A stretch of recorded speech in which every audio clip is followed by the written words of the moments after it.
नमस्कार दोस्तों, स्वागत है आपका मेरे चैनल द अकेडमी में, जिसमें मैंने आप लोग को जिले बाई जिले पढ़ाने की कोशिश की थी। आज हम लोग पढ़ेंगे बेटा गरियाबंद जिले के बारे में। बहुत ही ऐतिहासिक जगह है, पर्यटनों स्थलों से भरा पड़ा है और ये क्या है, छत्तीसगढ़ का एक महत्वपूर्ण प्राकृतिक जिला है। तो आइए इसके बारे में जानने की क्या करते हैं, हम लोग कोशिश करते हैं। तो बेटा गरियाबंद जिला जिसका गठन क्या हुआ 2012 में हुआ। ये रहा हमारा गरियाबंद जिला, ये इतना हिस्सा क्या है हमारा गरियाबंद जिला। इसका गठन कब हुआ 2012 को। इसका गठन कब हुआ 2012। वैसे 2012 में 9 जिला बने थे, जिसमें गरियाबंद की क्या था, शामिल था। उसके सीमावर्ती राज्य क्या है, उड़ीसा। ये इसके इस वाले क्षेत्र में क्या है, पूरा उड़ीसा है। अगर इसमें हम लोग तहसील की बात करें तो गरियाबंद, छुरा, मैनपुर, देवभोग, राजिम।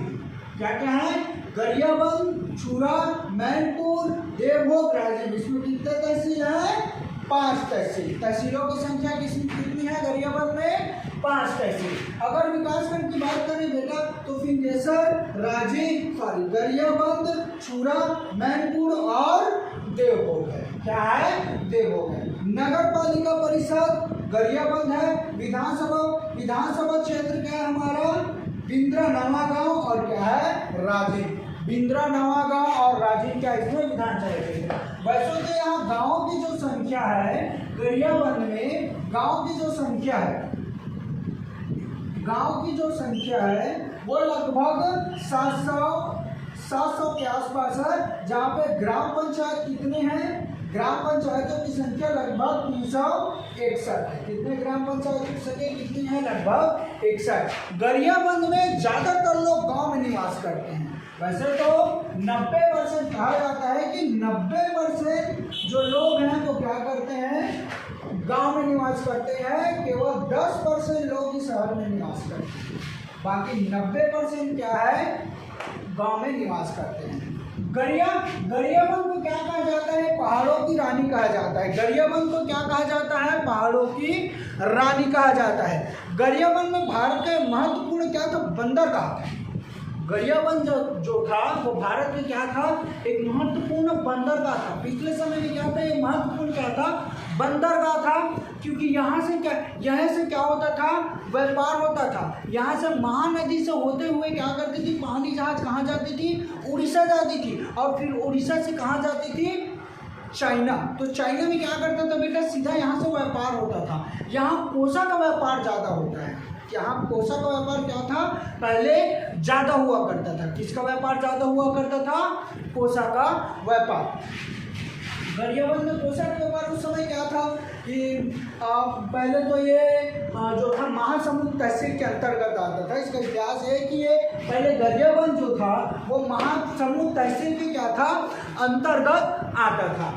ठीक है, आज समझ में। तो गरियाबंद जिला जो था बेटा, ये पहले क्या था, ये ब्रिटिश काल में क्या था, ये महासमुंद जिले के अंतर्गत आता था। कब आता था, ये जो था ब्रिटिश काल में क्या आता था, ये महासमुंद उस समय क्या था, वो तहसील था। महासमुंद क्या था, तहसील था। इसके अंतर्गत आता था, क्या आता था, महासमुंद तहसील के क्या आता था, ये अंतर्गत आता था। फिर 1901 में क्या था, यहाँ पे 1901 में, लगभग 1901 में इसमें क्या बनाया था, आदिवासी जो राजा थे। 1901 में क्या था, आदिवासी जो राजा थे उन्होंने क्या किया था, गरियाबंद को क्या बनाया था, गरियाबंद को अपने राजधानी बनाया था। वैसे तो यहाँ गोंडवाना प्रथा चलती थी, तो क्या था, आदिवासी लोगों ने क्या बनाया था, फिंगेश्वर और गरियाबंद को क्या बनाया था, अपनी क्या बनाई थी, राजधानी बनाई थी। क्या बनाया था, इसको अपनी राजधानी बनाई थी। वैसे पंडित सुंदरलाल शर्मा जो पंडित सुंदरलाल शर्मा जी हैं वो यहीं के वासी थे, गरियाबंद के ही क्या थे, वो वासी थे। तो आइए बेटा देखते हैं कि इसके पर्यटन स्थलों के बारे में जानने की कोशिश करें। तो आइए बेटा हम लोग देखते हैं गरियाबंद जिले के पर्यटन स्थलों के बारे में। तो यहाँ पर्यटन स्थल की बात करें बेटा तो राजिम, जिसे छत्तीसगढ़ का क्या कहा जाता है, प्रयाग कहा जाता है, जहाँ पे क्या है, 3 नदियों का क्या है, संगम है। 3 नदियों का क्या है, संगम, महानदी, पैरी नदी और सोलूर नदी, क्या है, त्रिवेणी संगम है। कहाँ पे है, राजिम में। कहाँ पे है, राजिम में। यहाँ क्या होता है बेटा, प्रतिवर्ष माघ पूर्णिमा से लेकर महाशिवरात्रि तक, क्या है, माघ पूर्णिमा से महाशिवरात्रि तक यहाँ मेले का आयोजन किया जाता है। कौन से मेले का, कुंभ मेले का। छोटा कुंभ मेला कहाँ होता है, छत्तीसगढ़ में। पूरे भारत में अगर छोटा कुंभ मेला होता है तो कहाँ होता है, राजिम में। महू जाऊं कुंभ के मेला, राजिम मेला। चलो ध्यान देते हैं यहाँ पे। तो पर्यटन सबसे पहले क्या था, राजीव लोचन मंदिर। क्या है, राजीव लोचन मंदिर, जो कहाँ स्थित है, राजिम में स्थित है। ठीक है, इसे भारत का केंद्रीय स्मारक माना जाता है। इसे छत्तीसगढ़ में क्या बोला जाता है, प्रयाग बोला जाता है। छत्तीसगढ़ में क्या बोला जाता है, इसको प्रयाग बोला जाता है। दूसरा बेटा, राजिम में क्या है, लोवेश ऋषि आश्रम है, जो बहुत ही प्रचलित है, लोवेश ऋषि आश्रम। यहाँ फणिकेश्वर नाथ मंदिर है, जो फिंगेश्वर में स्थित है। गरियाबंद में क्या, फणिकेश्वर नाथ का मंदिर है, जो कहाँ पे है, फिंगेश्वर में है। मौली माता का मंदिर है, वो भी कहाँ है, फिंगेश्वर। भूतेश्वर महादेव मंदिर, यह दुनिया का बोला जाए ये भारत का सबसे बड़ा शिवलिंग है।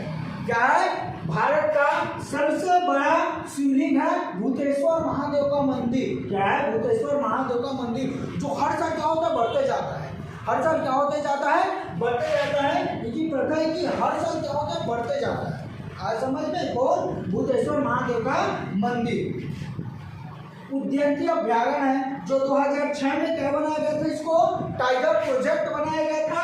और 2009 में क्या बनाया गया था, टाइगर रिजर्व। ऐसे 12 अभ्यारण्य, उस 12 अभ्यारण्यों में से क्या है, उद्यानिकी एक अभ्यारण्य है, जो गरियाबंद स्थित है। ऐसे सीता नदी है, उसके बगल में आपस में ये जुड़े हुए बहुत प्राकृतिक सौंदर्य बनाते हैं। साल सैगुन, ये वृक्ष संपदा से क्या है, गरियाबंद जो है भरा पड़ा है। अगर परियोजना की बात करें बेटा, तो सीकासार बांध परियोजना है। गरियाबंद में क्या है, सीकासार बांध परियोजना है। जलप्रपात की बात करेंगे तो जलप्रपात में देवदहरा, पुड़ेना फाल, बोतलधारा, ऋषि झरण, चिंगरा, पगार गोडाना, घटा रानी, जतमई, ये भी क्या है, बांध परियोजना है। आज समझ में क्या है, बांध परियोजना है। यदि हम लोग गरियाबंद में नदी की बात करें, यदि हम लोग क्या करें, गरियाबंद में नदी की बात करें तो तेल नदी, उद्यंती नदी है ना, सूखा नाला नदी, ये सब क्या है, यहाँ पे नदी है। कौन कौन सी, तेल नदी है,